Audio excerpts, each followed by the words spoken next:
administration. So a little bit background about us. I'm an accounting student, Aji from administration studies from Faculty of Administration. We joined the same competition before, and Aji currently focus his international taxation study transfer pricing, while I focus my study in the control for corporation. So if you guys are interested, we'd be very happy to further discuss about those two matters. Okay, so this is the outline of our discussion for today. First, we're going to start with a very basic discussion on what is taxation and why it becomes an emerging issue. And then furthermore, we're going to discuss as well about the international taxation, its scope of discussion, tax subject, particularly in the international taxation. The third one, common questions that sometimes people ask in the discussion about international taxation is that the difference between tax avoidance and tax evasion. Next, we're going to discuss about tax haven and the mechanism how companies hide their money. Or like, yeah, if you further want to work as a tax consultant, I think this would be a very good start because, we're very happy to share you how companies usually hide their money in the tax haven countries. Okay, so let's start with the first discussion. Okay, thank you, Leo. Probably before we jump into more complex and more detailed explanation about the international taxation, I would like to mention and try to explain what is actually taxation. As we know, that taxation is a practice of a government that where the government collect the money from its citizens to pay, for example, for public services. As we know that with the taxation, there will be, there will be no public libraries or let's say infrastructure in our country because it helps our country in increasing their infrastructure, for example. And to answer the questions about what is actually the international taxation, what is the difference between taxation in general?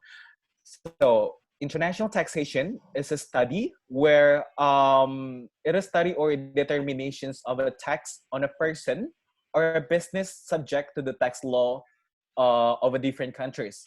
So I can say that international tax is tax in the like wider bigger scope, let's say between two countries or between more jurisdictions. Okay, to continue about the reasons why we should pay tax is we have two reasoning in here. First, we have fundamental reasoning, and the second, we have practical reasoning. As I have mentioned before, the reasoning regarding we have the tax is that tax in order to build the infrastructure or public places in our country. However, beside that, we also have a fundamental reasoning in which the purpose of the tax itself is the redistributions of the wealth. Means that the redistributions of income, or the wealth is the redistributions of income derived, for example, from high social status of people to low social status through, for example, tax collection. I'm sorry, is that clear? Do I talk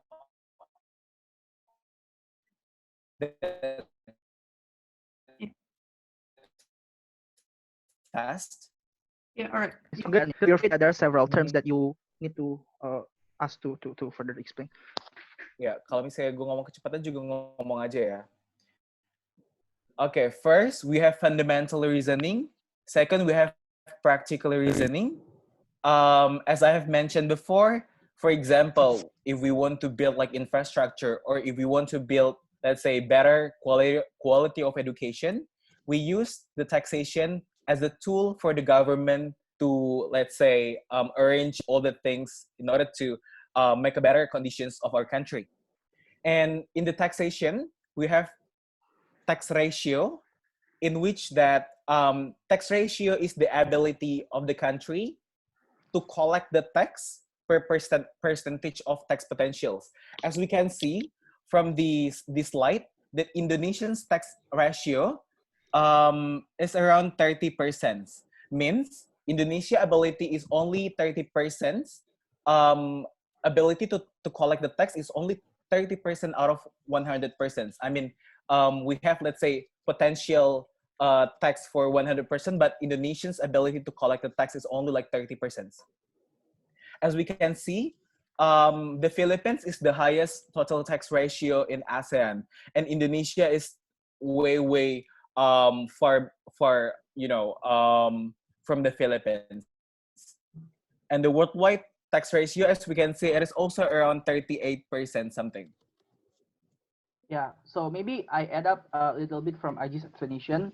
Mm-hmm. So the formula of the total tax ratio itself is the tax collection per total tax base. So later on we'll discuss what is tax base. Yeah, as Aji explains, like potential income that a country might acquire from the tax administration, from the society basically.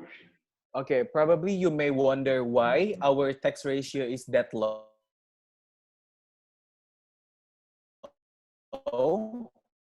As in the taxation circumstances, there's something that we call fiscal paradise, or let's say tax haven country, in which that there is a country there is a possibility for people or the business in order to evade their tax into another country. So it can be one of the reasons why our tax ratio or the potential that can be taken from our country to collect the tax is categorized as a low tax ratio. However, before we jump into more detail, I would like to mention there are several scopes that we would like to limit in this international taxation. As we know that in international taxation, the tax object is only for income tax, not the sales tax, not for other tax. However, it is only focused on income tax itself. And in order to implement international taxation or international tax planning, the stakeholders that implement these activities is consisted of three actors. First, there is a multinational company or multinational enterprise. Second, individual taxpayer. And the third actor is the government itself. And the key elements that we have regarding the discussion of international taxation. First, we have to know the tax jurisdiction. Second, we have to know the tax base. And the third, we have to know the tax rate. Probably I would like to explain a little about what is tax base, what is tax rate, what's taxation. So the tax base is a total of I can say tax base is let's say the total of revenue or the total of income times the tax rate. Is that clear? Ya, so taxes itu bahasa Indonesia basis pajak ya, geng. Basis pajak, yes. Jadi basis pajak tuh yang kayak Aji bilang, misalkan basis pajak itu ada 3 ya. There are three types of tax base. The first one is income, as Aji explained. The second one is asset. The third one is capital or equity. Jadi ibaratnya kalau saya jadi pemerintah, saya memajaki kamu berdasarkan kepemilikan atas income, kepemilikan atas aset, dan kepemilikan atas equity atau capital atau modal yang kamu punya gitu. Nah, cuma kayak kalau untuk ngomongin international taxation, scope-nya kita cuma ngomongin soal income tax doang. Gitu. Ya. Sampai sini ada yang mau tanya nggak? Kayak, is that clear enough, like our discussion? Oke, kalau nggak ada kita lanjut. Oke, to continue that, mungkin tadi belum bahas tentang tax rate. Kalau tax rate itu, let's say the rate of a tax that imposed by a country. For example, Indonesia, our tax rate is 25%. So, if your business revenue, let's say 1 juta, terus tax rate di Indonesia buat corporate income tax itu 25%, jadi 1 juta dikali 25%, itu 250.000. Jadi kewajiban atau ya iya Indonesia bisnis tersebut harus membayar pajak kepada pemerintah sebesar 25%. That's tax rate. And we have to highlight that the tax rate in every country is different. Okay.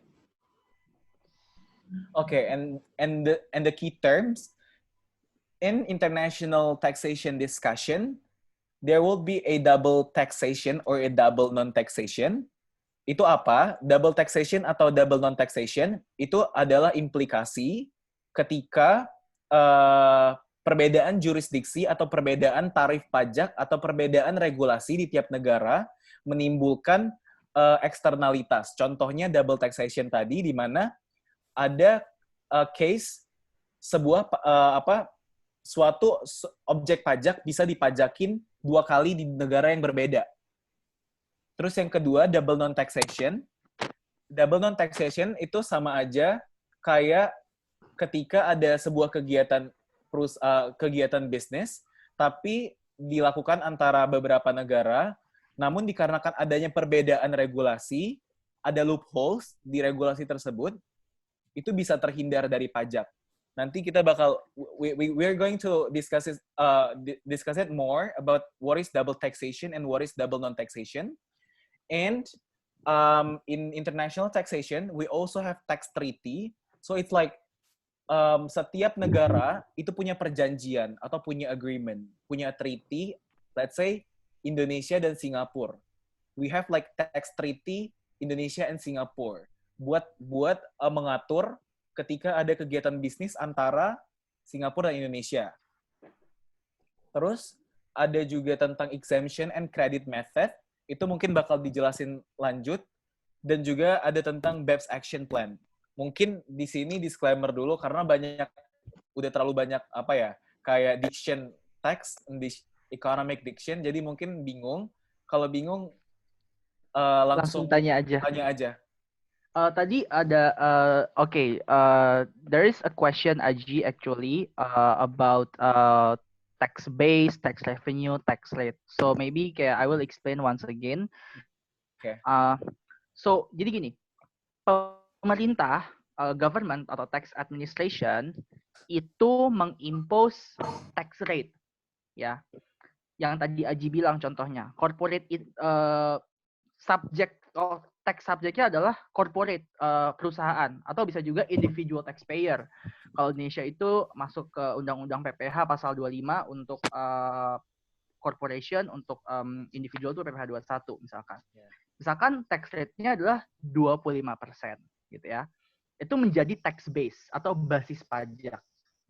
25% itu menjadi tax rate. Income kalian, atau kalau perusahaan tuh profit, revenue minus expenses, itu akan menjadi tax base, basis pemajakan. Nah, yang mana yang menjadi porsi pemerintah? Porsi pemerintah adalah si income, misalkan income kamu 100 per bulan gitu ya, dikalikan dengan 25%. Berarti pemerintah akan mendapatkan dari kamu sebesar 25. Gitu. Tax revenue itu adalah tax revenue bagi pemerintah, bukan bagi individual taxpayer ya. Ini konteksnya bagi pemerintah. Gitu. Okay. Is that clear enough? Yeah. Okay, I assume that's kayak gitu ya, konsep dasarnya kayak gitu. Excuse me Kak, aku punya question. Sure. Halo. Iya. Ini Sure. udah taking into account kayak progressive atau regressive atau flat tax rate gitu nggak Kak? Itu bakal kita bahas nanti ketika ngomongin perbedaan jurisdiction akan menyebabkan perbedaan policy dari setiap negara gitu. Tapi conceptually kita back to the very basic dulu. Kalau intinya setiap negara akan punya hak pemajakan yang beda-beda. Gitu. Oke, Kak. Aji ada yang mau Thank nambahin? you. I think that's clear. Ada yang Okay, there's mau nanya? one more question, G. Yeah. Does high income tax always equate to help for more equity of distribution and wellness of its citizens? Because for example, in the USA, the state with the highest tax rate, California, has one of the highest unemployment rate and highest property price. Meanwhile, Texas, 0% income tax has no problem as big as California, while also being the fastest growing state economy in USA. Thank you. Okay, Aji, do you want to answer? Gue lagi digest pertanyaannya.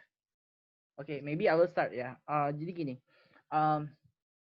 in determining the rate itself, selain setiap jurisdiksi pemajakan itu punya hak untuk menentukan rate-nya tadi, setiap jurisdiksi pemajakan juga punya right atau punya hak untuk menentukan sistemnya, gitu ya. Ada yang namanya flat tax rate yang tadi udah di-mention sama yang penanya sebelumnya. Ada yang namanya flat tax rate, ada yang namanya progresif, ada yang namanya degressive, gitu. Nah, bedanya apa? Ketika kita ngomong ke konteks kok bisa sih negara yang berkembang tuh biasanya menerapkan progressive tax rate, sementara negara yang maju, contohnya if I'm mistaken adalah Norwegia, itu menggunakan degressive untuk personal income tax mereka. Tapi ada juga yang menggunakan flat tax rate gitu ya. Apa yang menyebabkan perbedaan tersebut? Basically, perbedaan tersebut disebabkan oleh objektif dari masing-masing karakteristik negara tersebut. Ketika kita ngomong konteks Indonesia corporate income tax rate gitu ya. Kenapa sih PPh 21 nih misalkan personal income tax itu semakin gede gaji kalian, maka rate-nya akan semakin tinggi. Karena tujuan dari pemerintah Indonesia itu pengen nge-redistribute wealth dari orang-orang yang lebih kaya untuk dibagi ke orang yang lebih kurang income-nya gitu. Makanya kalau income kamu semakin banyak, tax-nya akan lebih tinggi gitu. Tapi Indonesia juga ada ketika kita ngomongin soal apakah Indonesia nge-impose flat tax rate misalkan. Ada juga. Misalkan contohnya VAT, value added tax, PPN. PPN tuh flat tax rate. PPNBM, pajak atas barang-barang mewah itu juga flat gitu. Nah, kalau degresif itu biasanya diimpos sama negara-negara maju atau jurisdiksi-jurisdiksi yang lebih maju. Kenapa? Karena biasanya mereka pengen supaya orang-orang di usia yang udah tua itu tuh nggak banyak yang pensiun. Kenapa? Kalau pensiun berarti kan menjadi expenses, menjadi beban bagi pemerintah ketika pemerintah harus terus kasih social safety net gitu kan. Karena karakteristik negara-negara maju kan biasanya social safety netnya udah bagus nih gitu. Jadi udah deh mendingan kalian tuh kerja aja. Makanya ketika dia semakin tinggi income-nya, kan logikanya harusnya kalau kamu semakin tua, posisi makin tinggi, income makin banyak kan. Justru tax rate-nya makin dikurangin gitu. Karena ini pemerintah pengen memberikan insentif kepada orang-orang yang udah kaya ini untuk terus-terusan kerja. Jadi itu kira-kira. Kenapa California sama Texas beda? Mungkin I don't know the exact answer ya. Karena kan balik lagi setiap jurisdiksi pemajakan, we're not talking about country, but we're talking about tax jurisdiction, have their own objective and have their own policy.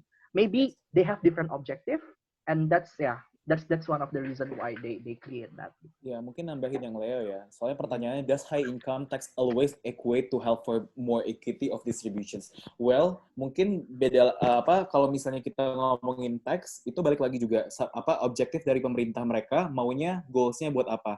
Apakah mereka let's say fokus pada tahun tersebut atau particular years mereka mau fokus buat let's say kayak infrastructure atau pembangunan dulu baru setelah itu mungkin setelah pembangunan atau infrastructure-nya for example udah well enough, mereka baru mungkin shift buat fokus ke let's say ke yang lain. Di mana selain itu juga ketika mereka let's say membangun infrastruktur lebih baik, subsequently ketika infrastruktur tersebut sudah lebih baik, mungkin yang jadi plan pemerintah adalah infrastruktur tersebut sejatinya secara langsung bisa membantu, let's say kayak buat meningkatkan social welfare kepada pemerintah, kepada masyarakatnya. Jadi not necessarily dia nggak selalu membantu secara langsung, tapi dari tujuan-tujuan yang berbeda itu, I'm sorry. Jadi maksudnya pemerintah itu punya objektif atau tujuan masing-masing. Jadi kayak pada tahun tersebut mungkin mereka let's say udah setting mereka mau let's say mau menggunakan apa buat tax revenue mereka mau dialokasiin kemana. Nah setelah itu nanti baru pemerintah assess seberapa sukses let's say membuat infrastruktur tersebut atau alokasi dana tersebut membantu distributions of social welfare kepada masyarakatnya. Jadi to answer your question itu nggak selalu tapi tujuan akhirnya itu memang untuk let's say meningkatkan social welfare atau kayak menyamakan social welfare kepada masyarakat yang membutuhkan, for example. Jadi itu balik lagi ke purpose dari pemerintahnya. Okay, so let's continue. Answer your question. Yeah. Okay. Nanti mungkin kayak kita selesain dulu kali ya, baru ntar kayak kita baru discussion ya. Yep. Okay. Well, I guess it's yours for legal justification. Okay. So mungkin kayak begini kita nggak apa ya pakai bahasa Indonesia, kita campur aja biar yang penting kita paham, kita method sharing aja. Mungkin kalian tadi banyak yang bertanya-tanya dari mana sih negara itu bisa mendapatkan right-nya atau haknya untuk ngedetermine entah itu tax rate atau entah itu tax administration, entah itu sistem gitu ya. Nah, theoretically ada 4 approach yang bisa dipakai untuk ngejawab kenapa sih negara itu punya hak itu ya. Pertama dari sudut pandang realistic or empirical. Taxation right is given by the law in an area. The power stipulate the tax subject upon a tax object. Jadi, karena di dalam jurisdiksi pemajakan tersebut ada hukum yang berlaku, dan hukum tersebut memberikan hak kepada government untuk ngedefine siapa sih yang akan jadi tax subject dan juga apa yang akan menjadi tax object gitu. Contohnya gimana? Contohnya ketika Indonesia sama Singapura ya misalkan. Contoh misalnya Indonesia dengan EU countries misalkan. Di Indonesia or the let's say the as most of the ASEAN countries, they acknowledge partnership to be taxed as one of the tax subject. But in EU countries such as in Netherlands, partnership itu tidak menjadi tax subject. Gitu. Atau kalau kita ngomongin difference of the tax object gitu ya. Indonesia imposes tax on dividend, while Singapore doesn't acknowledge tax for dividend. Gitu. Dividend income, kita ngomongin dividend income. Jadi kalau Indonesia kalau misalkan kamu dapat dividen dari investasi kamu di bursa misalkan gitu ya, kamu akan kena pajak PPh 23 gitu. Nah, ketika tapi buat Singapura itu mereka nggak mengakui adanya income atas dividen. Artinya dividen income itself tidak kena pajak. Gitu. And it's because the law each jurisdiction has their own rights to determine who are the tax subject and who are the tax object. Gitu. Okay, Sandy nanya, what is partnership? So it might little bit long, tapi kayak intinya gini. Kan kalau misalkan corporation itu kan kepemilikannya berdasarkan saham gitu ya. Nah, kalau partnership itu ibaratnya ada 2 orang, mereka berdua agree untuk membuat sebuah partnership atau I don't really understand in the legal term, tapi intinya as far as I know adalah mungkin kayak anak Eva kayak correct me if I'm wrong ya. dua orang yang bersepakat untuk melakukan sebuah pekerjaan dan pekerjaan itu menyebabkan ada income gitu ya. Jadi sebenarnya simpelnya partnership itu kayak mitra gitu loh. Jadi misalnya kalau partnership itu tuh biasanya kerjasama cuma antara dua orang atau lebih. Terus mereka memang pada akhirnya tujuan dari bisnis mereka buat menghasilkan laba. Nah itu yang sebenarnya yang dimaksud Leo, ada beberapa country di mana kalau misalnya bisnis mereka di-create as in itu tuh partnership, itu tuh nggak dikenakan. Let's say kayak nggak ada hak pemajakan buat sebuah country tersebut kalau misalnya pembentukan dari bisnis tersebut, let's say dari basicnya partnership. Ya. Ya, ini Fakih jawab kayak thank you Fakih kayak contohnya adalah CV. Kayak CV.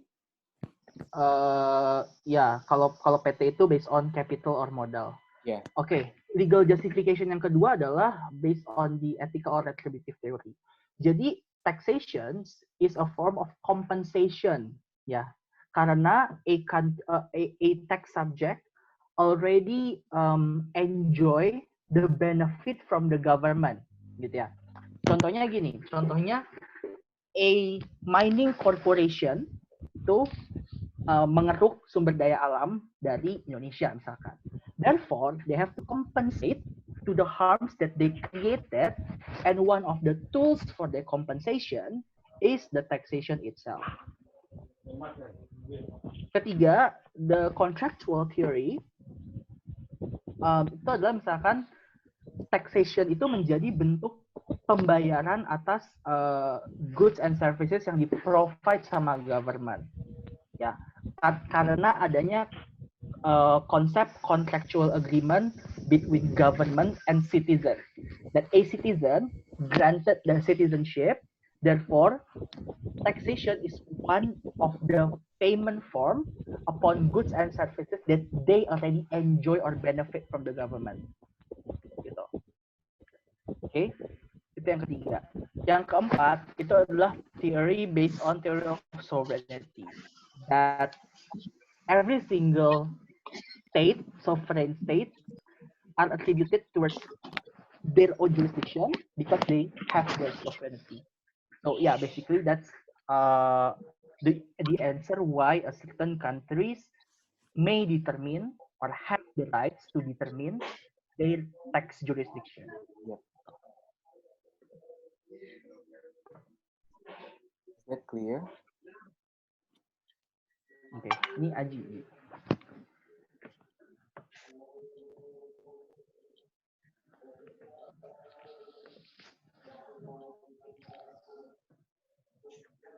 Ayo continue.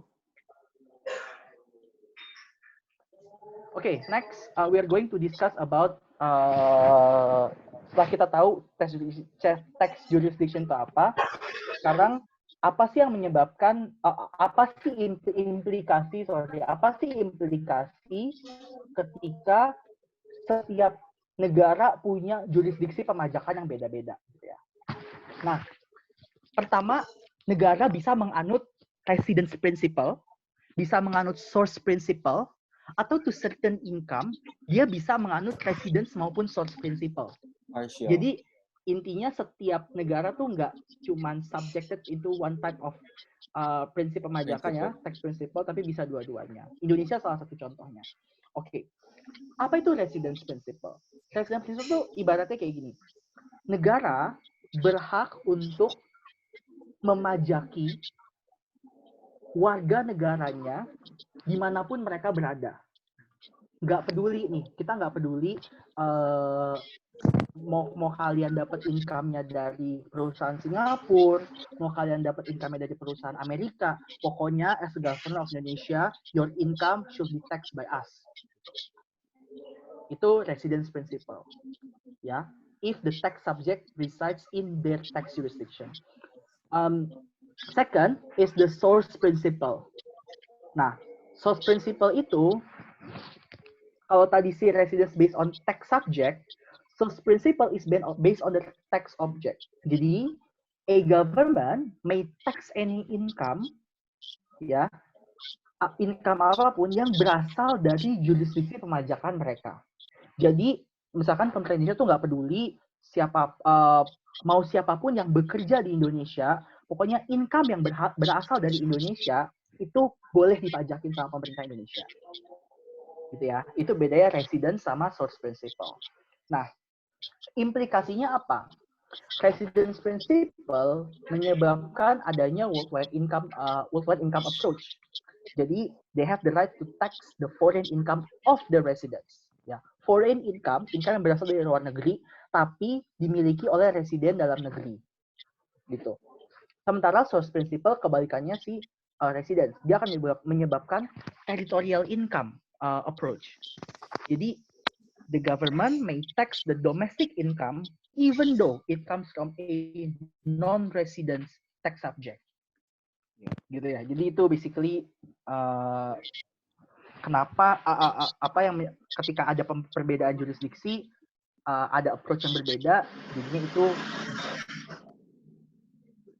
Ya, jadi mungkin buat to make it more clear, kalau territorial income itu terlepas kalian misalnya let's say kalian WNA, kalian warga negara Singapura, tapi kalian membuat penghasilan, ada kegiatan aktivitas ekonomi yang kalian buat di sebuah negara, let's say Indonesia, itu harus dipajakin di Indonesia. Karena let's say for example, kalau territorial income itu terlepas kalian itu residen dari mana selama kalian reside di negara tersebut. So it's like lo warga Singapura tapi lo kerja di Indonesia, Indonesia punya taxing rate pajak lo. Nah, kalau worldwide income tadi, for example, misalnya kalian warga negara Indonesia, tapi kalian kerja misalnya di Belanda. Pada akhirnya, Indonesia juga masih ada taxing right buat majakin pajak kalian atas penghasilan di Belanda, karena simply Indonesia itu juga menganut worldwide income. So, for Indonesia case, kita itu agak unik sih sebenarnya, karena itu lebih ke half-half. Kita juga worldwide income, ada case di mana kita pakai worldwide income, ada juga kita tentang territorial income. For example, misalnya kayak sales tax sama worldwide income itu income tax. Ya, Leo. Nah, but what if one country applies resident principle while the other countries applies source principle? Yeah, this is the most controversial case in the international taxation realm. Is about double taxation or double non-taxation. Now, what is double taxation? So imagine that there are two countries. For example, in this case, is Indonesia and Singapore. Yeah, you establish a company in Indonesian jurisdiction, but you sell your product in Singapore. Ya, so company-nya di Indonesia, barangnya dijual di Singapura. Ya. Nah, for Singapore, the sales itself can be taxed under the mechanism of withholding tax. Jadi penjualan di Singapura tersebut akan dipajakin sama pemerintah Singapura menggunakan withholding tax. Jadi income dari sales akan dipajakin di Singapura. Tapi buat Indonesia, karena perusahaannya perusahaan Indonesia, they may be taxed as well because they are residents of Indonesian tax jurisdiction. Mekanismenya melalui corporate income tax. Gitu. Nah, this is what's called as juridical double taxation. Same income, same tax object or same taxpayer is taxed twice in two different tax jurisdictions. Gitu. Itu namanya juridical double taxation. Another type of double taxation called as economic double taxation. Okay, so same case. Imagine that there is a country, Indonesia and Singapore. Yeah, there is a parent company resides in Indonesia. Yeah, this company have a subsidiary and they gain profit. Yeah, so imagine, jadi Indonesia itu parent company atau induk perusahaan, mereka punya anak perusahaan di Singapura, terus si anak Singapura ini dapat profit, ya.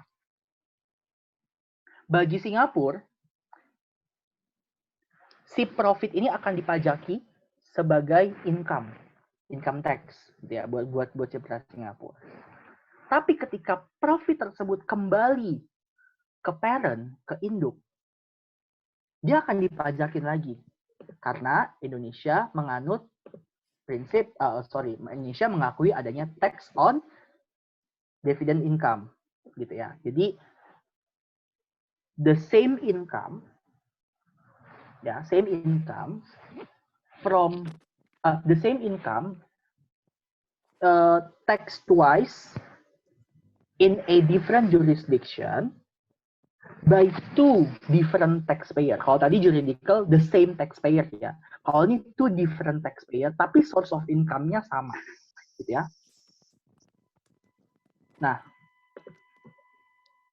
ini summary-nya. Tax imposition, kalau juridical itu tax imposition by two or more countries against the same income, against the same taxpayer, in the same taxable period.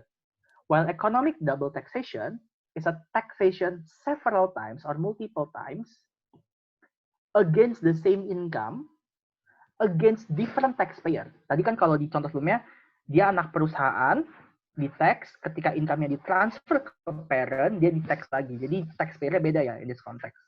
Entity-nya beda, in the same taxable period. Gitu.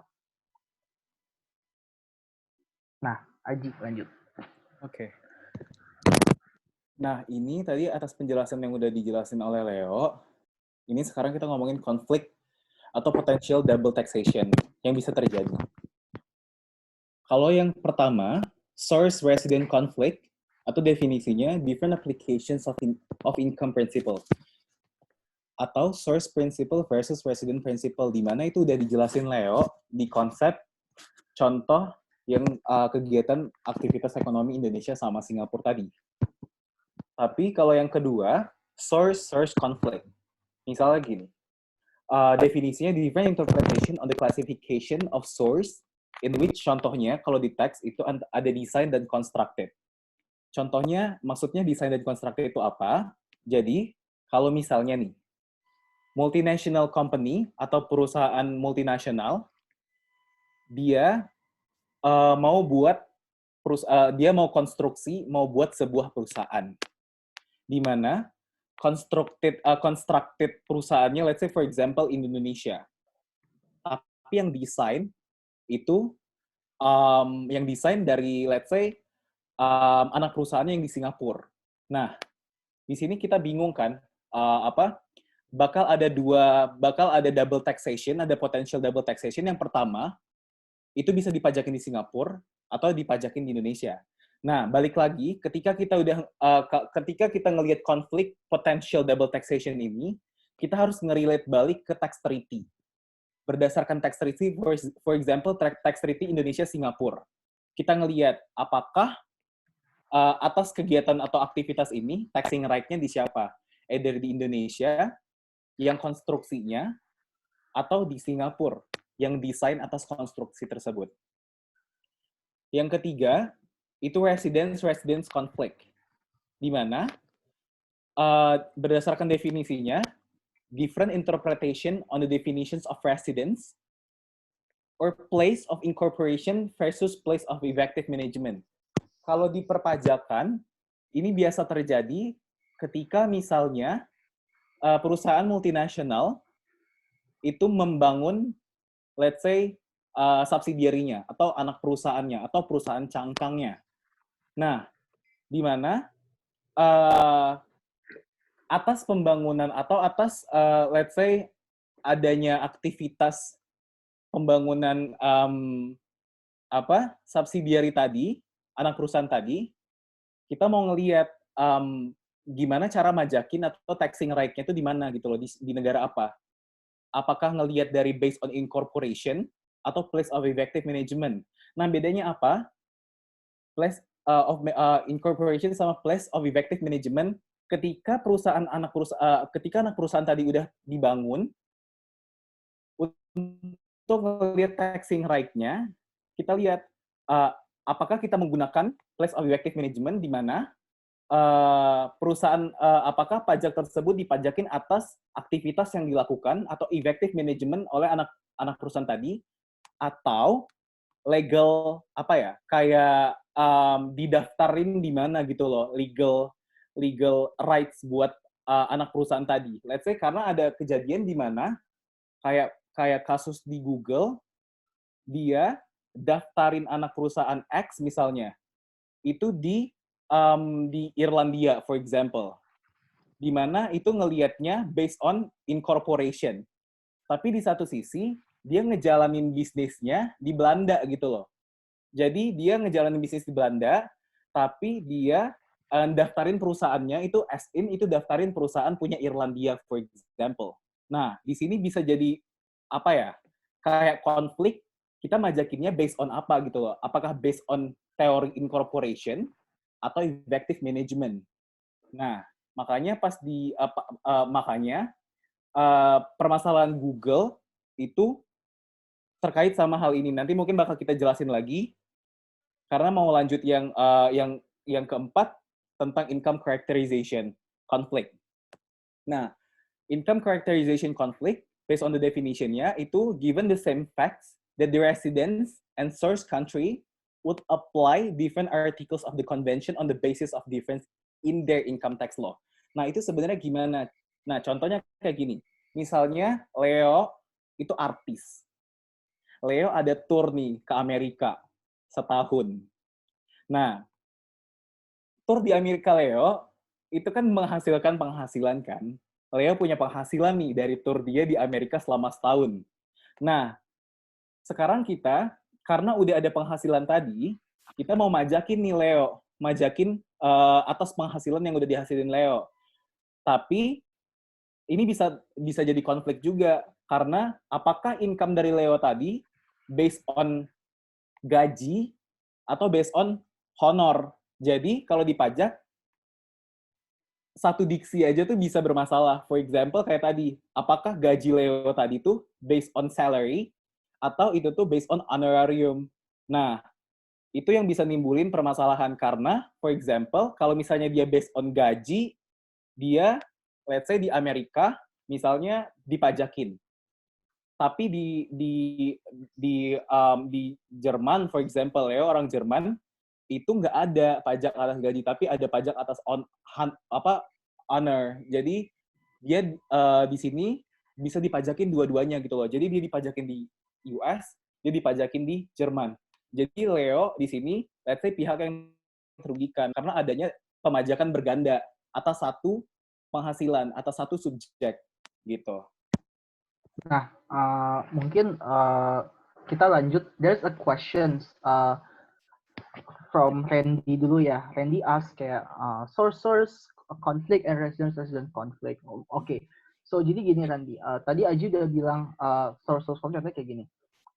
Ibaratnya your company itu your company is not only a corporation, a company incorporated in one country, but it is a multinational corporation. Yeah. You have a project to build Meikarta, for example. Yeah. But you design the Meikarta, it's not in Indonesia. You design the Meikarta misalkan in Philippines. Yeah. Because misalkan prominent architect are from Philippines. Contoh. Nah, but the project itself is built in Indonesia. However, the income is only given once to your multinational corporation. If that's the case, who has the right to tax or who must give a tax relief? Jadi siapa yang harus memberikan deduction atau siapa yang harus nge-give up their taxing rights upon this particular source of income? Is that based on where the project is designed or where the project is constructed? Gitu. The residence conflict. Tadi Aji juga udah bilang ada difference between place of incorporation or where the company is legally incorporated versus where the companies do their usual business activities. Yang tadi Aji bilang juga, in the case of Ireland, misalkan Ireland itu mengakui place of incorporation. But yeah, if I'm mistaken, place of incorporation, but it is okay if there is no effective management there. Ya, jadi intinya misalnya kayak gitu ya, kayak selama perusahaan itu terdaftar, nggak apa-apa, nggak ada effective manajemennya. Gitu. Jadi they did their activity in Ireland. They incorporate legal. They incorporate legal register entity mereka. They register their entity in country A, but they do another business activity in country B. Yes. Gitu. Jadi gitu ya, Randy. Terus there is a question also from Caroline. What if there is a conflict? Then what is the solution, gitu kan? Okay, the solution is through the namanya tax relief. Ya, tax relief itu biasanya ditetapkan dalam yang tadi Aji bilang tax treaty antar negara. Jadi tax treaty itu bakalan ngatur siapa country yang taxing rights and until what extent. Biasanya ada threshold-nya, kayak tax relief itu bisa diberikan sampai berapa. Iya, betul. Nah, next-nya kita bakal jelasin soal tax relief. Nah, melanjut lagi tadi pertanyaan Caroline, tuh gimana kalau misalnya kayak we experience some problems regarding double taxation. Nah, kalau di tax sendiri, itu tuh ada 3 metode gimana caranya kita bisa relief pajak yang mungkin udah dikenain ke kita, biar nggak dikenain lagi, biar menghindari double taxation. Pertama, itu ada metode deduction method, di mana deduction method itu tuh simpelnya, ketika kita mau ngitung penghasilan kita, penghasilan let's say kayak bisnis A, dia kan bisnis let's say dia multinational enterprise. Dia melakukan kegiatan bisnis bukan di Indonesia aja tapi di luar negeri, for example. Jadi dia dapat penghasilan dari dalam dan luar negeri kan. Nah, deduction method ini bertujuan untuk ketika kan kita dapat penghasilan dari luar negeri kan juga dipajakin. Jadi, ketika kita mau menghitung perpajakan kita di Indonesia, biar itu nggak double lagi di tax-nya, karena udah di luar negeri dipajakin, di dalam negeri itu, pertama kita jumlahin dulu penghasilan dari dalam dan luar negeri kita, tapi penghasilan pajak yang udah dikenain di luar negeri itu dideduct. Jadi deduction, dikurangin. Jadi pajak yang dari luar negeri tadi dijadikan sebagai biaya atau beban, karena udah dipajakin oleh di luar negeri. That's why itu tujuannya biar nggak jadi burden bagi bisnis tersebut, karena udah dipajakin di luar negeri. Nah, ada juga yang kedua itu exemption method, di mana exemption method ini penghasilan yang berasal dari luar negeri itu dikecualikan atau di-exempt dari perhitungan menghitung tax base atau berapa besar pajak penghasilan di negara A, let's say for example.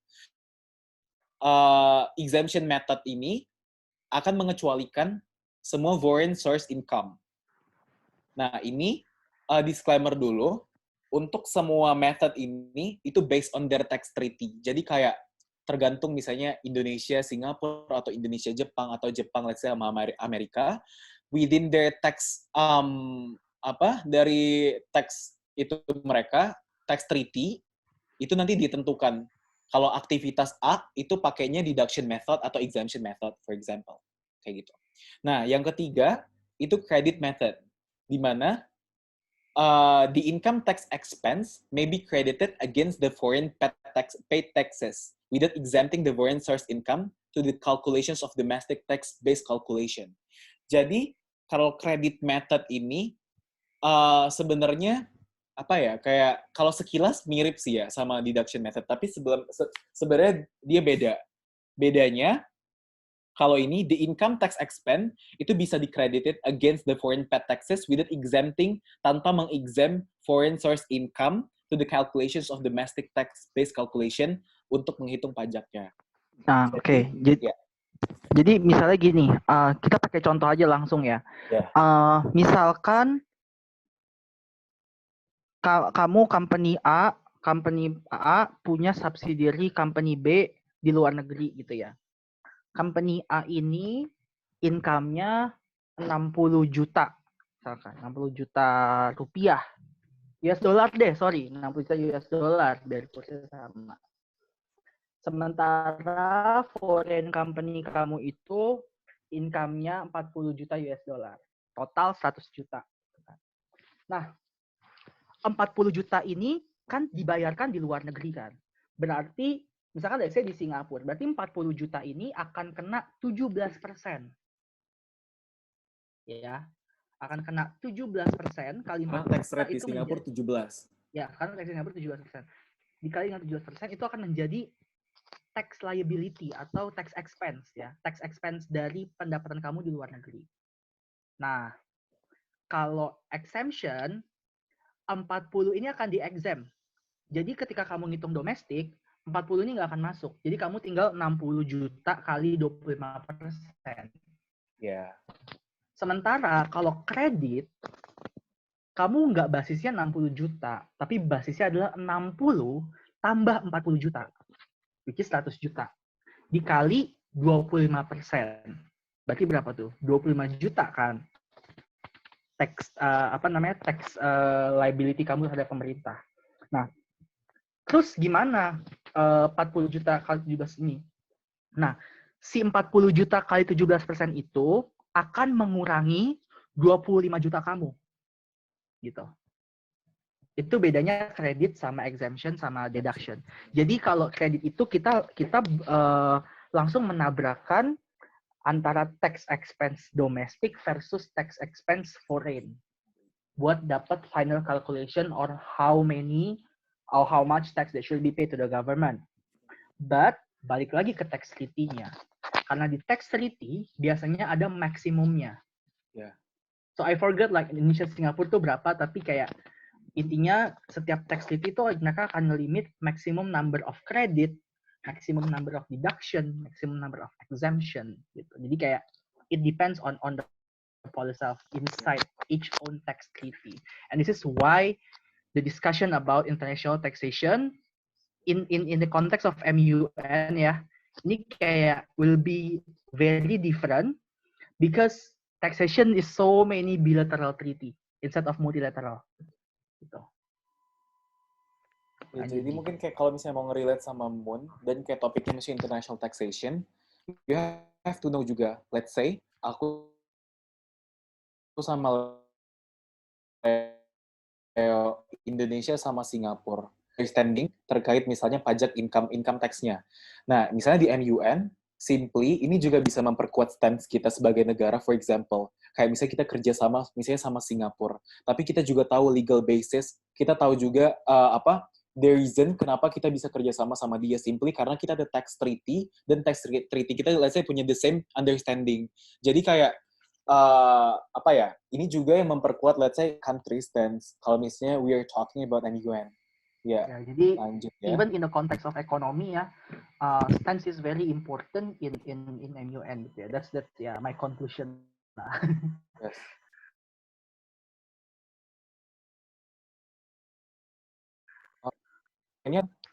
Before we proceed, ada pertanyaan? Is there any question? Ya, karena di sini mungkin lebih, maksudnya tadi karena kita udah main konsep, mungkin ini lebih interesting karena tentang challenges di international taxation itu. Application. Practicalnya. Leo? Okay, no questions. Okay, lanjut. Aji. Yup. Oke. Nih, kalau misalnya kita ngomongin tax planning, kita harus tahu dulu ada 4 scope, dan kita juga harus bedain dulu dari 4 scope itu, kita di tax planning ini ada 2, kita differentiate itu antara 2 tax planning. Yang pertama itu kita ada tax evasion, yang kedua ada tax avoidance. Kita ngebedainnya dari mana? Kita ngebedainnya dari 4 scope yang udah dimention di sini. Pertama kita ngeliat legal standing Kalau tax evasion, itu more into illegal. Karena mereka simply mengesampingkan base-nya tidak menggunakan atau memang sengaja untuk tax fraud, atau mereka nggak follow, let's say for example tidak menerapkan, mereka nggak up basis-nya. Dan tax evasion itu illegal. Terus yang kedua, tax avoidance. Sebenarnya tax avoidance itu perfectly legal karena tujuan dari bisnis sendiri, kalau misalnya kita ngomongin dari perspektif maximize profit. Salah satu untuk maximize profit itu adalah mengurangi burden atau expense dari pengeluaran kita. For example, kalau di bisnis, itu salah satu expense yang paling gede itu tax expense, tax burden-nya. That's why, kenapa banyak bisnis itu implement tax avoidance, atau mereka implement mau maximize bisnis mereka dari tax avoidance ini sendiri, di mana mereka berusaha mencari celah atau mencari loopholes dari legal basisnya atau dari peraturannya, sehingga mereka tetap bisa menjalankan bisnis mereka, tapi mereka juga bisa mengurangi tax burden sesuai dengan peraturan yang ada. Mungkin bakal dijelasin ini lebih clear-nya ketika kita ngomongin tax planning nanti. Oke, jadi kita harus differentiate dulu kalau tax evasion itu illegal, kalau misalnya avoidance itu legal. Yang kedua, scope of degree of secrecy-nya.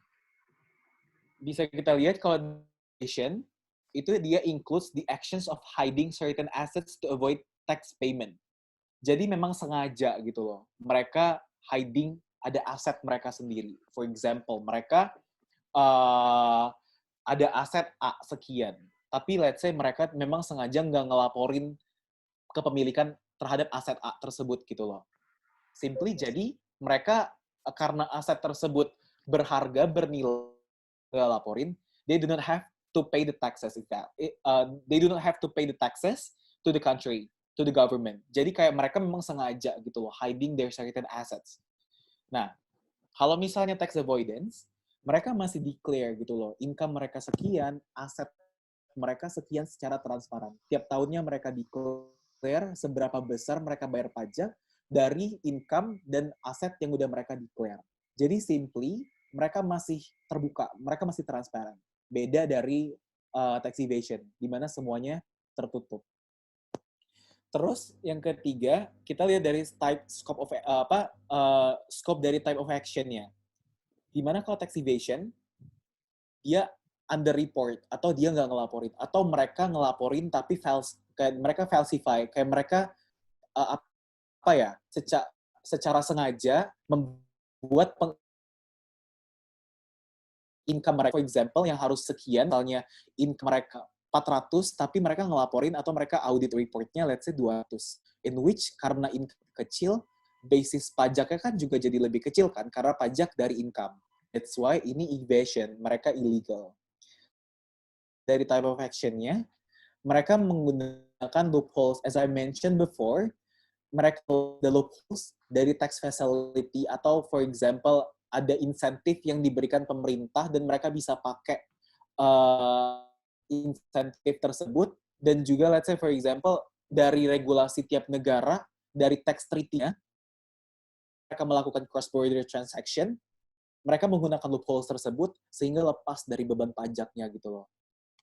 Nah, dari ethical consideration-nya, sebenarnya dua-duanya tuh nggak etis gitu. Karena simply, ketika kalian udah generate revenue, bisnis itu generate revenue, dari bisnis perspektif, even kayak dari maximize your profit, tapi atas penggunaan atau atas penghantaran tersebut, kalian bayar pajak gitu loh. Kayak kalian ngecilin pajaknya, padahal itu responsibility kalian untuk bayar pajak as a business or as a personal individual taxpayer. Oke. Ini balik lagi ethical consideration itu ke philosophical reasoning why taxation is happen to begin with. Bahwa if you do even only a tax avoidance, you reduce the amount of money that can be redistributed towards the poor people. Exactly. Kenapa? That's why both action are ethically incorrect sebenarnya. Jadi kalau misalnya kita ngelihat ini, tax planning itu pertama dari scope, dari perspektif bisnis, sama perspektif dia etik atau enggaknya gitu. Jadi kalau misalnya bisnis ya avoidance sebenarnya boleh. Lo mau untung kan perusahaan lo. Tapi secara etis ya nggak etis. Redistribusi income ke negara buat orang-orang yang let's say lower status itu berarti lo nggak fair gitu loh. Lo nggak berikan. Padahal itu juga hak mereka. Oke, Leo. Leon nggak? Kenapa? Oh, okay, this is also to answer Leon's question sebenarnya. Aji. I have a question. So are tax haven part of these two methods of reducing tax burden? How does tax haven actually work? What does the host countries get by becoming a tax haven countries? Thank you very much. Oke, buat jawab pertanyaan Leon, tax haven tuh sebenarnya dari metode ini nggak sih gitu loh? Dari apa? Dari dua metode tadi nggak sih? Tax avoidance atau tax evasion? Itu based on nanti konteksnya ketika sebenarnya kalau misalnya tax haven, let's say kayak itu sovereignty negara mereka memang sengaja, for example, memang mereka tax haven lower tax rate atau nggak ada pajak sama sekali. Nah, tapi yang salah adalah ketika, let's say kita Indonesia, misalnya kayak sengaja buat buat transfer our income atau our, let's say, asset ke negara di tax haven country dengan cara buat perusahaan cangkang, for example. Nah, kalau ini masuknya di tax evasion karena lo lo tahu sebenarnya itu bisa masuk di itu beririsan sih kalau misalnya in my perspective, tapi itu lebih ke kalau misalnya lo taruh misalnya aset lo ke tax haven country itu udah tax evasion. Yeah. Jadi to add up Aji juga, there is no single legal document in the world that defines a country as a tax haven or not. Okay, there is no single legal document in the world. Even OECD or G20 does not define a country to be called as tax havens. Jadi dari mana sih source-nya sebuah negara bisa disebut tax havens? Nah, itu bisa jadi dari corporate income tax rate yang diimpose dari negara tersebut. Contohnya, mungkin aja Amerika melihat Indonesia sebagai tax havens. Kenapa? Karena Amerika itu nge-impose, I forgot, 35% or 40% of corporate income tax rate, while Indonesia only impose 25%. Yes. Jadi mungkin aja Indonesia buat Amerika adalah tax havens gitu. Tapi Indonesia ke Amerika of course bukan tax havens gitu ya. Tapi Indonesia ke Singapura, kita bisa bilang Singapura tax havens. Kenapa? Karena Singapura 17% in corporate income tax rate-nya. Gitu. Jadi biasanya orang journals or studies define tax havens based on the corporate income tax rate that is imposed by the government in their own jurisdiction. Itu satu. Okay, we'll discuss the characteristic nih, Yon, sekarang. The characteristic of tax havens. Sebenarnya in international tax perspective, nggak ada yang disebut sebagai tax havens, ada yang disebut sebagai preferential tax regimes. Yes. Okay, so both preferential tax regimes and tax havens has no or only nominal taxes. And also have a low effective tax rate. That's the first characteristic. Second characteristic, lack of effective exchange of information.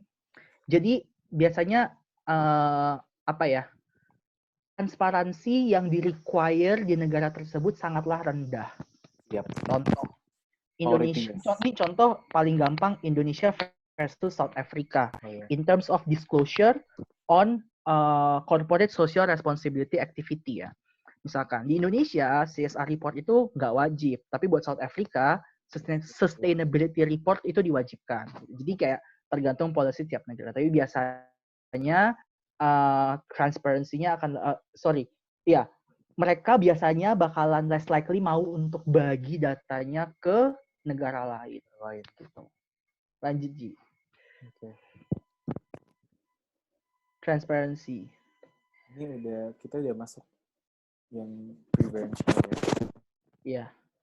Oke, tadi mungkin yang udah di-mention Leo, tax haven country, tapi sekarang kayak kita coba preferential tax regime sama tax haven. Tapi sebenarnya mungkin tadi udah di-mention Leo dua-duanya, tapi apa ya? Alright. Yang bikin beda itu kalau misalnya tax haven, bener yang kata Leo tadi, even kayak kita ngelihat dari perspektif misalnya Indonesia 25%, tapi lo ngelihat misalnya Singapura 17%, itu juga bisa kayak categorize as let's say kayak tax haven karena simply mereka preferential tax regime karena mereka simply effective tax rate-nya itu lebih rendah daripada Indonesia gitu. Beda kalau misalnya sama case misalnya Mauritius, di mana atau kayak British Virgin Island, negara yang bahkan kayak we don't even know itu di mana gitu loh. Di mana kayak mereka bisa categorize as tax haven simply karena mereka nggak ada sama sekali gitu loh pemajakan atau kayak apa ya tax rate mereka pun nggak jelas gitu loh berapa persen, bahkan bisa 0,1% atau 1%. Dan ditambah lagi mereka juga shady gitu loh, simply-nya. Kayak negaranya shady. Mereka kayak nggak ada track record gimana mereka reporting, let's say kayak accounting mereka atau tax mereka. Jadi kayak di negara itu memang sengaja biasanya. Indonesia, atau let's say kayak negara, sebuah bisnis dari negara A, for example, dia bikin bisnis atau perusahaan cangkang atau perusahaan subsidiary di Mauritius. Simply karena buat ngindarin, let's say, for example, biar nggak kena pajak di sana, di Mauritiusnya. Nah, contohnya apa sih tax havens? Nah, cara bedainnya gini biasanya. Kalau tax havens itu biasanya dia sovereign state. Contohnya Singapura. Singapura itu salah satu tax haven, ya. Luxembourg, ya. Nah, kalau preferential tax regimes biasanya dia adalah bagian dari sebuah sovereign state yang diberikan hak ekonomi khusus, gitu. Contohnya apa? Hong Kong. One of the most famous preferential tax regimes in USA is Jersey, Gibraltar, British Virgin Islands, Cayman Island. Ya, ini contoh preferential tax regimes. Atau sometimes orang juga ya bisa aja bilang itu tax havens, tapi bedanya basically di situ. Okay. One interesting question, G. Follow-up questions. How do tax haven countries redistribute the wealth, which the fundamental purpose of tax itself? Okay. Gimana caranya tax haven country itu redistribusi wealth mereka ke, let's say, kayak citizen mereka. Okay. Nah, jadi mungkin gini, kalau gue jawab, justru mereka sengaja menjadi tax haven countries. Karena even though the tax rate yang mereka impose itu rendah, tapi mereka ngincer secara kuantitas. Yes. Ya. Jadi emang mereka sengaja jadi tax haven supaya banyak duit, banyak investment yang masuk ke mereka gitu loh. Contohnya Singapura sebenarnya real case-nya. Karena rata-rata di ASEAN itu corporate tax rate-nya di atas 20%, tapi Singapura only implement 17%. Iya, jadi kayak sebenarnya itu juga salah satu cara mereka, for example yang tadi udah mention oleh Leo, 17% dibanding misalnya kayak kita 25% Indonesia. Jadi itu juga salah satu attract bagi investor atau bagi perusahaan-perusahaan yang mau bikin anak perusahaannya biar bikin di sana aja gitu loh. Oke, misal 17% nih. Memang lebih kecil dari 25% di Indonesia. Kalau kita mikirnya ya 25% bakal lebih banyak dong pendapatannya. Tapi the thing is, ketika quantity dari investornya lebih banyak, dan kayak let's say itu jadi massive, kalkulasi akhirnya, even itu cuma 17%, tapi mereka maksimal gitu loh. Jadi, itu salah satu kunci mereka, gimana caranya mereka bisa, itu cara mereka biar bisa redistribusi kekayaan kepada lower, let's say kayak income people gitu loh. Jadi yang dimaksud Leo tadi, ya you got the point right, kayak kuantitinya banyak, even kalau regardless persentase pajaknya, income tax rate-nya lebih kecil gitu. Jadi semakin banyak resources yang bisa mereka redistribute ke poor people di negara mereka. Gitu. Iya. Makanya Singapura kan juga notably jumlah citizens juga nggak banyak kan. Makanya itu menyebabkan kayak Redistribusi kekayaan mereka juga jadi tinggi karena masyarakat let's say, rendah, tapi mereka maksimal juga pendapatan pajaknya. Oke, lanjut. Oke. Ini udah mau masuk yang issue. Okay, so this is the last part of our presentation today. So sebenarnya there are so many type of tax avoidance, type of tax evasion yang dibahas di dalam OECD Action Plan on the base erosion and profit shifting. It was released in 2012. That's the first document to discuss or to tackle the issue about base erosion atau tadi ya erosi atas basis pajak dan profit shifting atau pengalihan pendapatan biasanya ke negara-negara tax havens. But in particular, we choose only 3 sample because this is the most popular arrangement and yang paling detrimental dan yang paling sering terjadi in the current world discussion of international taxation. The first one is control foreign corporation or control foreign company. So by definition, control foreign company is an entity. It could be subsidiary company, it could be an investment, it could be a permanent establishment that is registered and conducts business in a different jurisdiction or country than the residence of the controlling owners, gitu ya. Jadi ibaratnya kamu company Indonesia buka anak perusahaan di Singapura, tapi kamu punya kontrol terhadap si perusahaan di Singapura tersebut, gitu.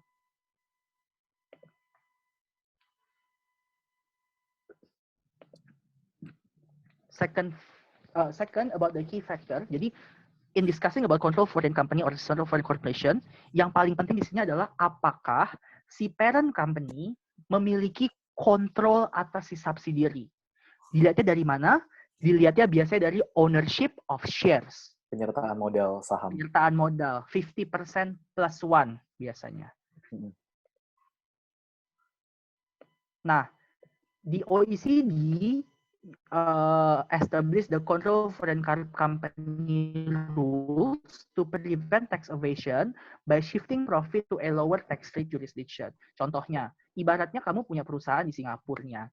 Singapura itu menjadi selling point dari produksi yang kamu lakukan di Indonesia. Ini contoh paling terkenal Krakatau Steel misalkan. Krakatau Steel produksi di Indonesia, tapi dia jual produknya di Singapura gitu.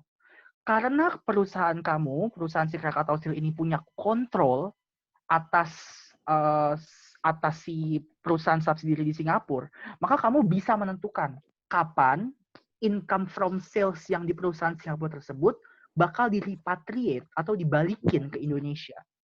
Karena kamu punya kontrol, punya voting rights gitu ya. And this is what happened. Biasanya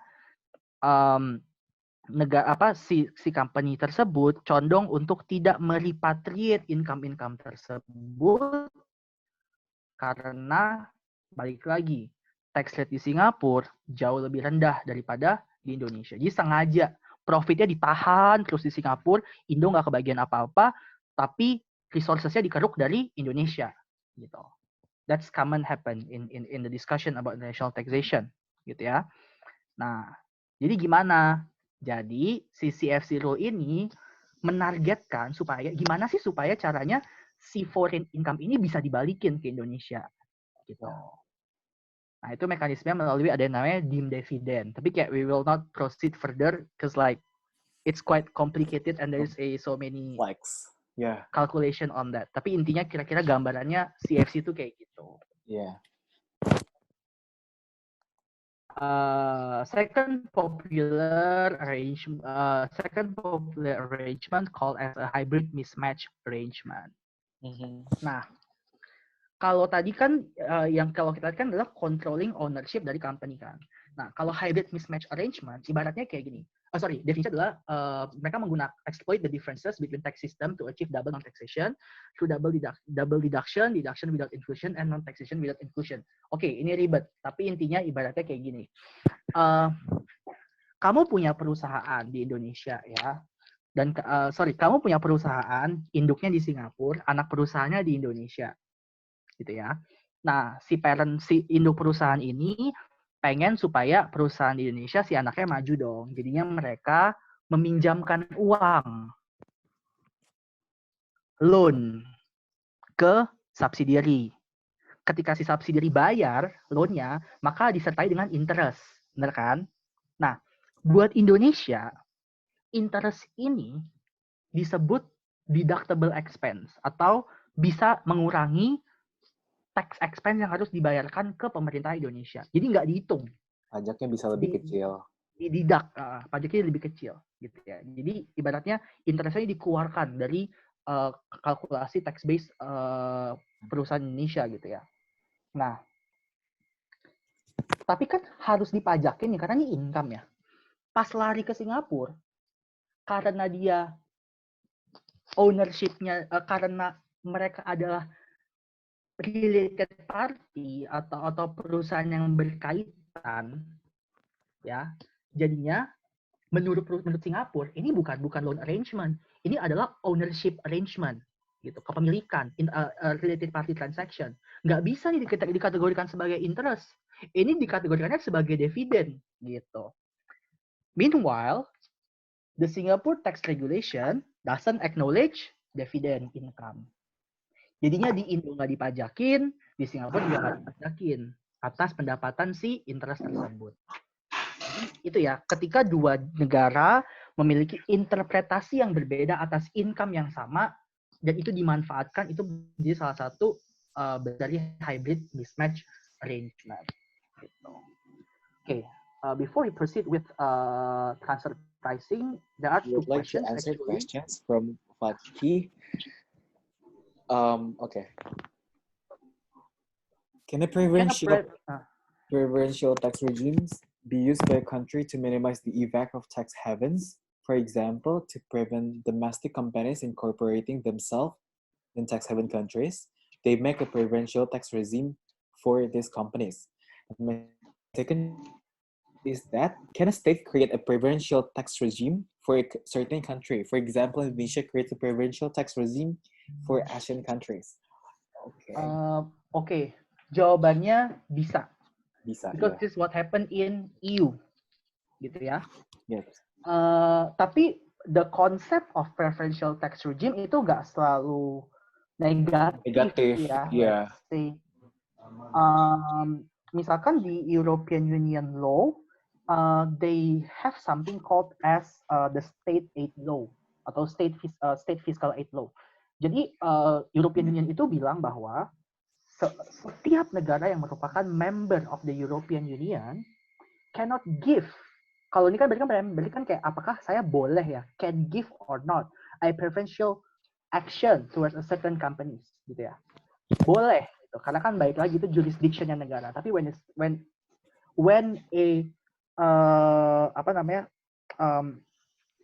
a body like EU, for example, they decided to make a treaty of the functioning of the European Union of TFU, they agreed that a state cannot give a preferential treatment towards a company or towards any entity if it will distort the market. Jadi ada arrangementnya ada. Contoh Indonesia biasanya kayak boleh atau enggak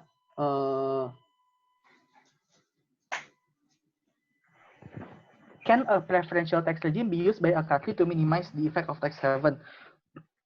Biasanya kalau misalkan ini terjadi di perusahaan-perusahaan state-owned company biasanya. Mereka akan dapat banyak preferential treatment dari government. Ya. Biasanya untuk their growth, terus juga maintain their income supaya kayak ya udah dinilai favorable aja. Yeah. Tapi balik lagi sebenarnya boleh, ethically correct atau enggak gitu. Oke, buat jawab pertanyaan Leo nih. If tax haven are part of tax evasion, does that mean it's illegal? Then how? The practice are still widely happens in Marine Beach. Oke, mungkin buat jawab pertanyaannya, ini lebih ke ini ya, apa namanya, dari perspektif bisnis. Saya kayak the capitalist system, di mana kayak mereka tetap, misalnya kayak for example, bisnis mereka mau increase their profit. Mereka bakal gimana caranya, mungkin ini pernah di-mention ya oleh profesor di kampus gue, sebenarnya tax evasion atau penghindaran pajak tuh bakal selalu ada gitu loh. Gimana caranya sekarang country atau let's say union itu tuh minimize adanya evasion dari dari penghindaran pajak tersebut. Nah, jadi kalau misalnya buat jawabannya ya it is illegal, tapi kenapa praktisnya masih ada? Karena simply bisnis tersebut juga tetap, maksudnya bisnis tersebut juga dinamis gitu loh. Kayak mereka tetap gimana caranya mikir ketika udah ada perubahan atau ketika udah ada regulasi baru, they try to tax planning atau mereka cari loopholes gitu loh. Jadi kayak no matter what regulation, I can say bisnis, mereka juga lebih cepat gitu loh. Maksudnya kayak mereka juga tetap mencari celah gimana caranya mereka bisa tetap mempertahankan profit mereka. That's why itu tuh masih exist. Nah, mungkin to add up, balik lagi, if tax haven is part of tax evasion, does that mean it's illegal? First of all, tax haven itself itu tuh nggak pernah ada definisi yang pastinya. That's the problem. Karena nggak ada negara di dunia yang mau dicap sebagai tax haven. If you ask like Singapore itu tax haven, kayak mereka bisa deny gitu loh. Yeah. Karena kayak ketika mereka mengakui mereka tax haven, mereka berarti mengakui dong bahwa mereka tuh sebenarnya ibaratnya adalah ya crime actor lah gitu loh. Karena kayak mereka menjadi part of the crime arrangement, part of penyelundupan, tax fraud gitu, part of the tax fraud. Tapi kayak balik lagi nggak ada legal definition tax haven tuh apa gitu. Up till now, that's a problem. Tapi pertanyaannya misalkan kayak, oh ya udah dong kalau kita MUN, kita bikin aja definition of tax haven gitu ya. Pertanyaannya gimana gitu, kayak bagaimana caranya bikin definition of tax haven? How could you define tax haven? Maksudnya ya bener yang kata Leo tadi, nggak semua negara mau dikategorize as a tax haven. Gitu. Nah, answering your question? Does that mean it's illegal and how come practice still widely happens? Ya, tadi udah aja jelasin. Caroline nanya, tax haven itu berarti low rate tax countries. Implicitly iya, Kar. Soalnya emang biasanya kalau di banyak jurnal-jurnal tentang pajak itu, ketika kita ngomong tax haven, biasanya most of the preference is goes to the country with lower tax rate, satu, or country yang nggak transparent. Contohnya yang tadi, Singapura itu karena mereka lower tax rate, yang nggak transparent, contohnya kayak British Virgin Island, Cayman Island, Panama gitu-gitu. Ya. Ini ada pertanyaan as we know, to counter this issue, the government of Indonesia enacted tax amnesty. Oke. Haji mau jawab. Ini mungkin ngejawab pertanyaan yang sebenarnya yes, itu counteract buat issue, terutama apalagi permasalahan CFC ya, Lea. Misalnya dana repatriasi, for example. Tapi buat jawab, however, has this been an effective strategy and does it carry any long-term benefits? Kalau ngomongin efektif atau enggaknya, dan juga apakah penerapan ini juga maksimal atau enggak, itu sebenarnya enggak pasti. Tapi kalau misalnya kita based on calculation, based on udah standar dari awal misalnya nih, Kementerian Keuangan menerapkan kita akan bisa dikategorikan sebagai berhasil nih tax amnesty-nya if repatriation-nya let's say for example lebih dari 60% atau lebih dari berapa sekian persen. However, the status quo itu pas dana repatriasinya untuk bagian tax amnesty repatriasi itu nggak maksimal karena nggak achieve persentase yang udah disetting oleh pemerintah. Tapi kalau misalnya mau ngomongin kayak ini benefitnya ada, of course yes. Karena dana yang nggak di-declare di luar negeri balik ke Indonesia itu juga lumayan let's say banyak. Kenapa gue bisa bilang ini lumayan banyak? Karena itu juga affect tax ratio kita pada tahun 2016, if I'm not mistaken, pas tax amnesty. Jadi, secara nggak langsung, itu juga menambah penghasilan atau revenue dari pemerintah kita sendiri, di mana kita punya taxing right yang lebih tinggi akibat adanya dana repatriasi, atau akibat adanya implementasi tax amnesty, penghasilan dari luar negeri tersebut balik ke Indonesia. Kita ada taxing right-nya.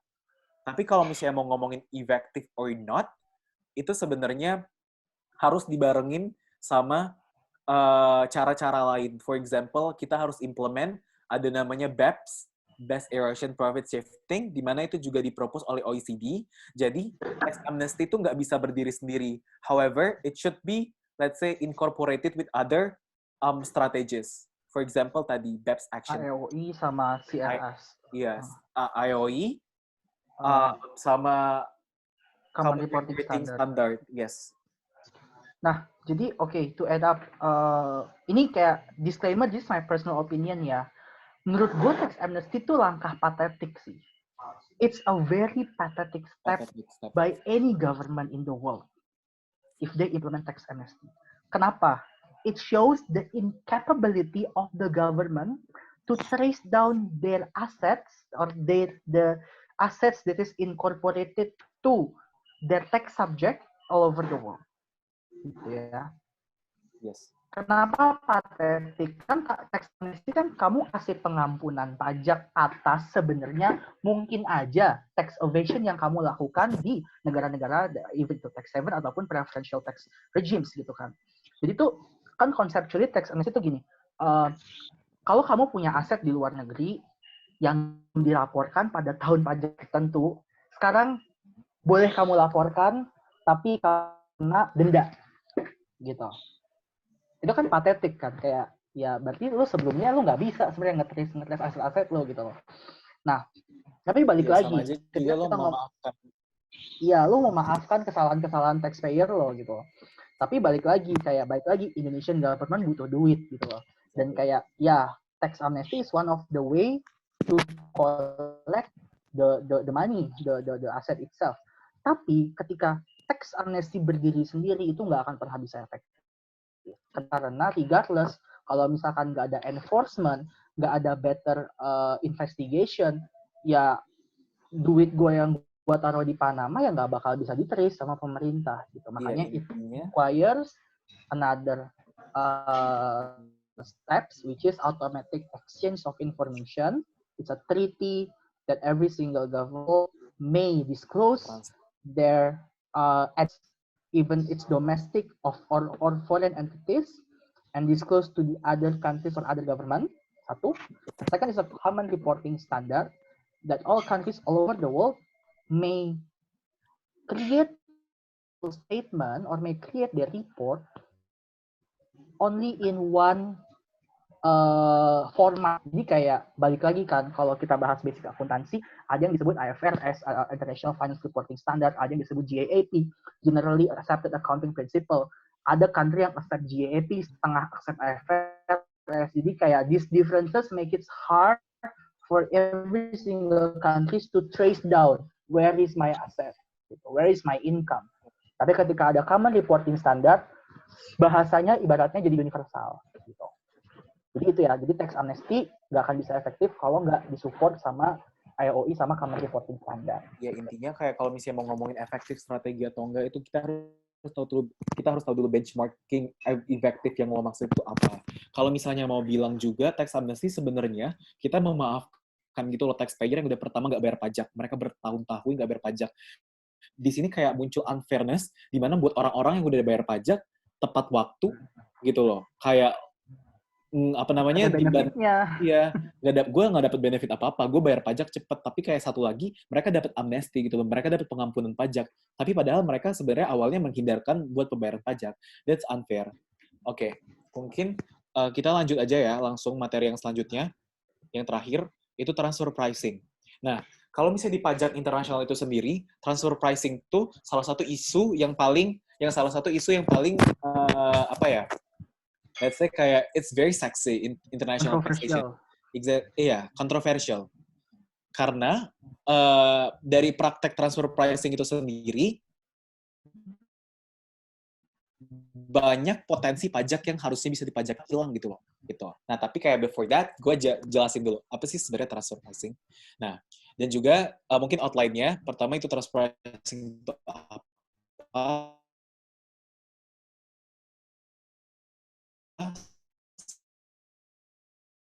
Sama important concept dari transfer pricing. Sebenarnya transfer pricing tuh sebenarnya kegiatan antara bisnis multinational enterprise dengan for example anak perusahaannya. Di sini ada induk perusahaan sama anak perusahaannya. Induk perusahaannya misalnya di Indonesia. Anak perusahaannya misalnya di Singapura.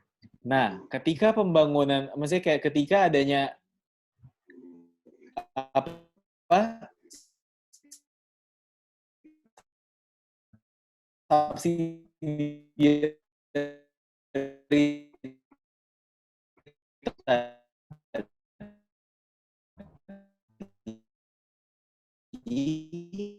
anak perusahaan tadi, parent company-nya di perusahaannya dengan skema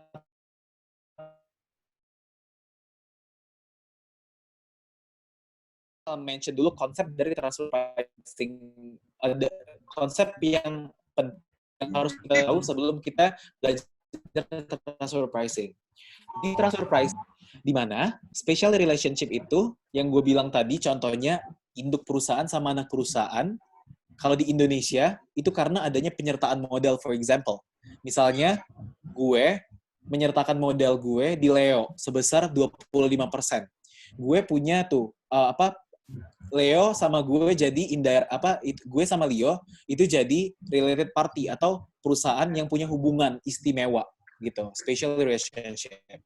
Nah, ketika kita melakukan transfer pricing, salah satu prerequisite itu adalah kita harus related party atau kita harus ada hubungan. Oke, so far clear ya? Nah, mungkin bisa next. Nah, next lagi. Next. Ya. Nah, ini contohnya special relationship penyertaan modal yang kita bisa lihat A and B party karena A dan B, A itu nyertain modal sebesar 35% ke B. A ke C juga nyertain modal sebesar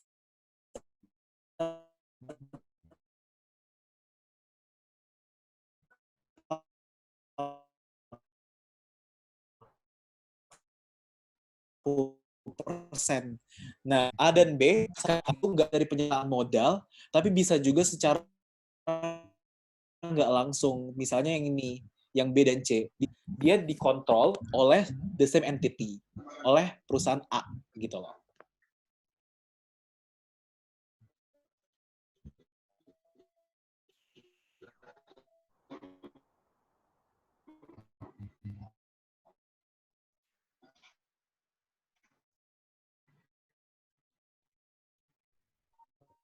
Oke. Nah, di praktik juga ada konsep namanya gimana company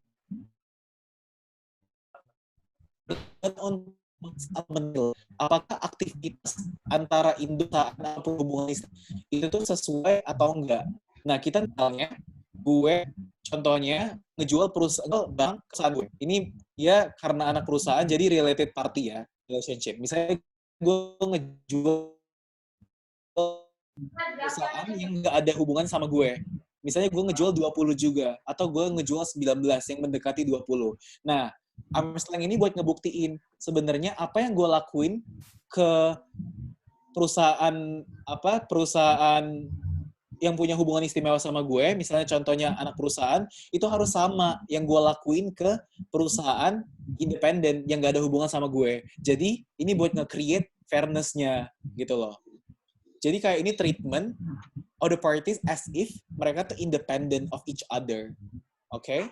Jadi, sebenarnya transfer pricing itu boleh as long as lo harus ngikutin prinsip ini, arm's length. Dimana kayak lo, misalnya ngejual barang sama independent party, sama satunya hubungan istimewa, itu paling nggak harus mirip atau sama.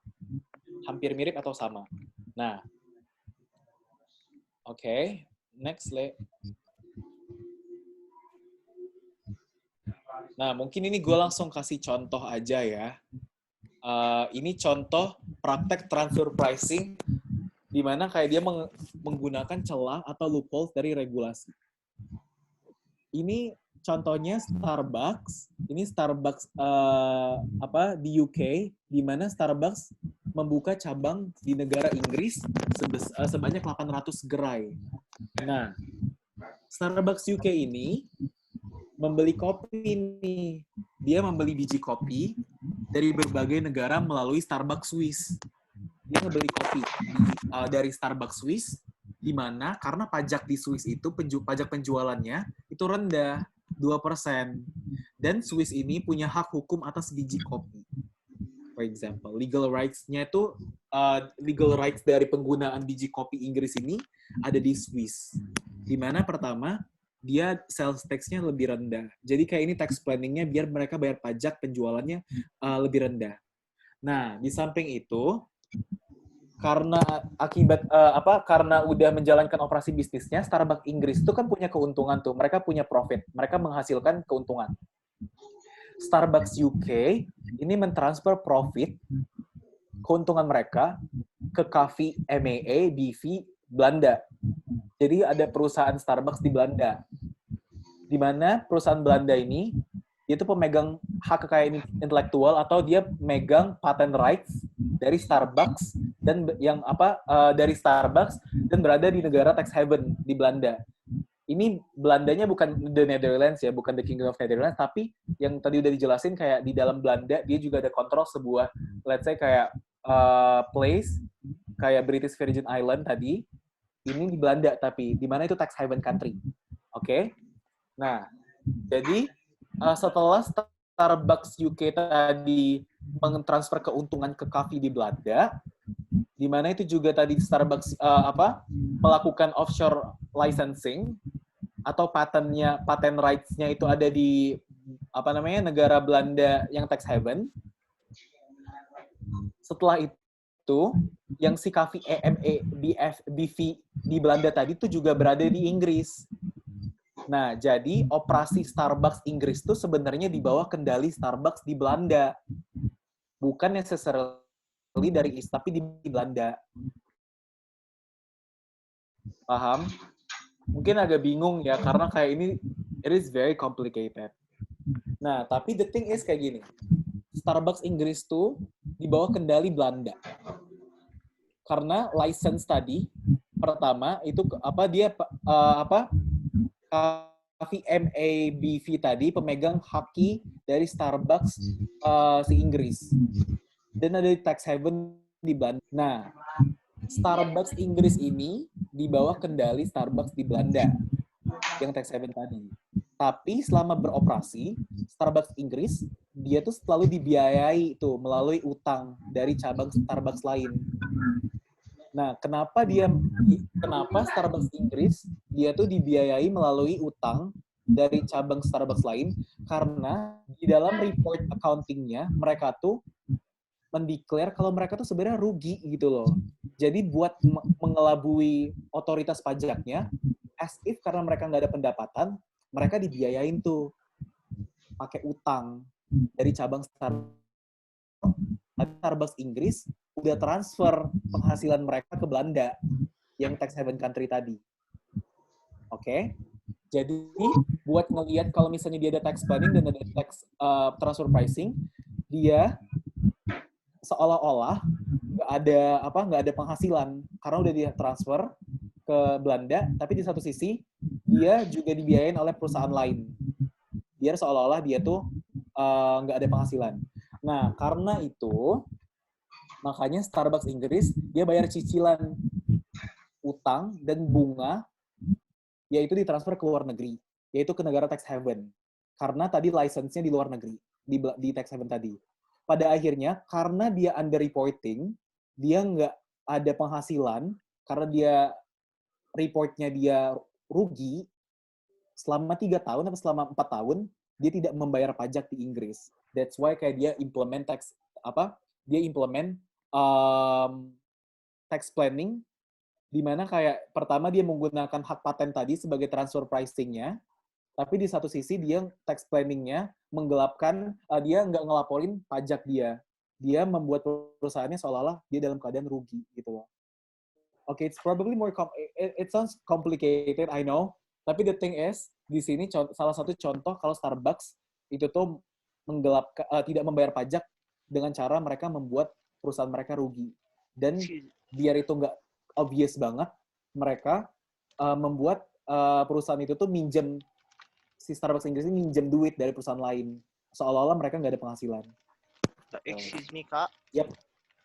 Jadi itu mereka transfer profits-nya ke Netherlands-nya itu gimana? Kayak langsung transfer atau kayak ada trik-trik lain buat transfernya itu? Oke, since tadi dia transfer ke Belanda yang tax haven tadi gue mention kalau dia tuh ada license kepemilikan.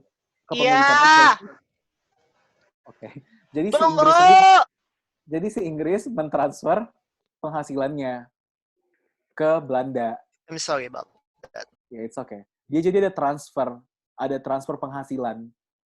Transfer pricing-nya ketika dia transfer penghasilan ke offshore licensing-nya yang di Belanda tadi. Tapi pada akhirnya dia nggak bayar pajak. Karena penghasilannya nggak ada, karena udah transfer, tapi dia minjem gitu loh, buat nggak terlalu obvious, dia minjem dari perusahaan lain, duit, ngutang, as if kayak dia tuh rugi. Makanya dia nggak bayar pajak. Karena ketika perusahaan rugi, itu nggak bayar pajak. Gitu. Terus mungkin to add up to Randy ya, terus kalau kayak gini berarti transfer pricing-nya sama arm's length-nya di mana gitu kan? Ya. Jadi gini, satu, ketika dia membeli biji kopi dari Swiss, lihat ya di situ dia tuh cuma beli dari Swiss ya, menggunakan patent right. Pertanyaannya, apakah dalam transaksi tersebut ada comparable transaction atau enggak gitu? Karena baik lagi kan, prinsip transfer pricing atau arm's length principle adalah satu, harus ada comparable data. Mereka harus bisa proof bahwa kayak ada comparability towards the third party or non-related party. Tapi di sini cuma Swiss, artinya mungkin aja nggak comparable. Gitu. Satu, violation transfer pricing. Dua, yang tadi benar, transfer of profit-nya ke Belanda itu menggunakan methods yang kayak gimana? Apakah menggunakan selling selling methods gitu ya. Jadi kayak misalkan gini, contohnya, ketika balik ke case-nya Krakatau Steel ya.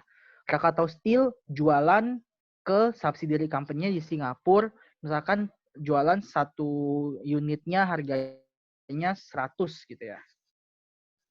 Nah, tapi sebenarnya Krakatau Steel itu jualan ke non-related party yang sama-sama di Singapura itu 500 gitu.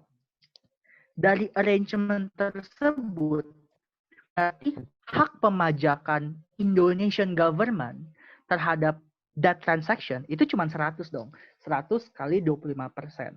Padahal sebenarnya market rate-nya 500. Artinya apa? Pemerintah Indonesia rugi. Ruginya ya udah sebesar selisih gitu loh. Terus kalau kayak gitu berarti pemerintah Singapura untung dong. Ya bisa jadi. Kenapa? Karena mereka dapat ibaratnya lebih banyak gitu loh. Dan kayak Indonesia kehilangan taxing rate-nya. Padahal sebenarnya resources-nya adalah Indonesian resources. Basically that's where transfer pricing issue plays in international taxation. Gitu. Sama Ada kalau lagi tadi nambahin ya Randy. Kalau misalnya biar kita ngelihat dia sebenarnya bisa arm's length atau dia wajar, harusnya dia nggak usah transfer. Maksudnya kayak dia harusnya nggak transfer ke Netherlands. Tapi ini kalau misalnya pakai pola anti transfer pricing ya, dia nggak transfer profit tadi ke Netherlands karena jauh kan di Belanda. Langsung aja. Dia langsung aja bisa transfer misalnya branch Cafe MAABV tadi yang based in UK karena mereka sama-sama di UK gitu loh. Jadi kayak kalau misalnya ngapain mereka ke Belanda? Iya, ngapain mereka ke Belanda. Jadi kalau misalnya mau ngikutin pola anti transfer pricing yang benar, mereka mau ngikutin rules transfer pricing yang benar, mereka transfer profitnya itu ke KVMAA branch-nya yang ada di UK. Nggak usah harus ke Belanda.